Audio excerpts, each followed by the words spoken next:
Hello students, இப்போ நமக்கு monthly test exam கிட்ட வரப்போகுது. இந்த இம்பார்ட்டன்ட் சம் எல்லாம் கொஞ்சம் நல்லா ஃபாலோ பண்ணுங்கள். இது 10th ஸ்டாண்டர்டில் எக்ஸசைஸ் 2.5ல question number 7. If 9 times 9th term is equal to 15 times 15th term, show that 6 times of 24th term is 0 அப்படின்னு ப்ரூவ் பண்ண சொல்கிறாங்க.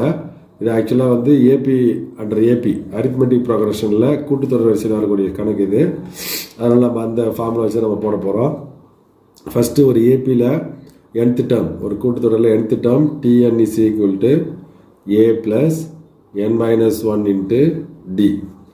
இப்போ கிவன் இப்போ கொடுக்கப்பட்டுள்ளது என்ன கொடுத்துருக்காங்க, 9 times of 9th term, that is 9 into t9 is equal to 15 times of 15th term, 15 into t15. இப்போ இதை ஈக்குவேஷன் வச்சு அப்படி எழுதுவோம். இப்போ 9 into t9, அப்போ a plus n-க்கு பதிலாக 9 சப்ஸ்டிட் பண்ணுறேன். இப்போ 9 minus 1 8t is equal to 15 into a plus n minus 1, n வந்து 15 minus 1 14d. உள்ள மல்டிப்ளை பண்ணிக்குவோம். 9 into a 9a plus 9 8s are 72, 9 8 72d is equal to 15 into a 15a plus 15 into 14 15 into 14 210d. ஆக்சுவலாக இங்கே 9 இருக்குது, இங்கே 15 இருக்குது. ரெண்டுமே 3 டேபிளில் டிவைட் பண்ணலாம். ஆனால் நமக்கு இவங்க கேட்டுக்கிற அந்த 24th டேர்ம் வரணுன்றதுனால நான் டிவைட் பண்ணல, அப்படியே வச்சுக்கிறேன்.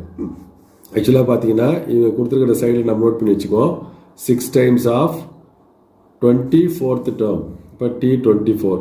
இப்போ என்ன வரும், இது 6 into a plus 24 minus 1 23d. இதான் நமக்கு ஆன்சராக கிடைக்கணும். 6 into a plus 23d. அப்போது நான் என்ன பண்ணுறேன்னா எல்லா டேர்மும் ஒரே சைடு எடுத்துகிட்டு வந்துடுறேன். இப்போ 15a plus 210d, இந்த 9a ஈக்குவல் டு இந்த பக்கம் எடுத்துகிட்டு வரேன், மைனஸ் 9a, இந்த 72dங்கிறத minus 72d equal to 0. This implies 15aவிலேருந்து இந்த 9a மைனஸ் பண்ணிட்டோன்னா 6a கிடைக்கும். 210லேருந்து இந்த 72 மைனஸ் பண்ணால் 138d கிடைக்கும். இப்போ இஸ் ஈக்குவல் டு 0. என்ன பண்ணுறது, ஒரு 6 காமன் எடுத்துட்றேன். காமன் எடுத்துட்டா 1 into 6 6, அப்போ a ப்ளஸ் 138 வந்து 6ஆல் டிவைட் பண்ணுறேன். 2 6 are 12, பேலன்ஸ் 1 18, 3 times, இப்போ 23t ஈக்குவல் டு 0. இப்போ நம்ம இதை பார்த்தோம், 6 into a plus 23d. இதை நம்ம என்ன போடலாம், இப்போ 6 into t24ன்னு போட்டுக்கலாம். Is equal to 0. அதாவது 6 times of 24th term is equal to 0. This is the answer.